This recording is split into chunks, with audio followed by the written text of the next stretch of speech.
خوش اومدین به این واحد استخابه 150 میلیاردی. واحد خونه که شدین اول کلیداتون رو بذارین اینجا. قبلش بهتون بگم که فضای خصوصی و عمومی خونه کاملا از هم جدا شده. از قسمت سالن شروع می‌کنیم. این قسمت یه آشپزخونه کاملا مجهز فرنیش شده هستش. یه سالن مستطیلی با ارتفاع سقف بلند و یه ابعاد بسیار مناسب. از دو طرف این سالن نورگیری داره. ما الان توی طبقه 60 قرار داریم توی این ساختمون، توی منطقه زیبای کلیک هاربر که همزمان ما ویوی سنترال پارک و این قسمت ویوی کلیک رو داریم.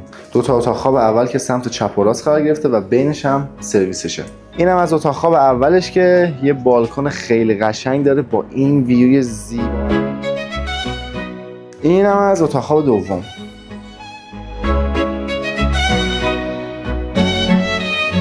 لاندری، یه سرویس و اتاق خدمتکار. بگذاریم از اینا بیایم توی اتاق خواب اصلی که سومین اتاق خوابه.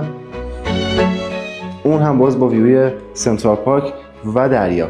و اینم کلوزت. شما فضا رو ببین، البته جای مانور خیلی داره، شما به سلیقه خودتون میتونید هر جای دوست داشتین اینجا رو دیزاینش کنید. اینم از سرویس این اتاق خواب که ببینید چقدر بزرگه.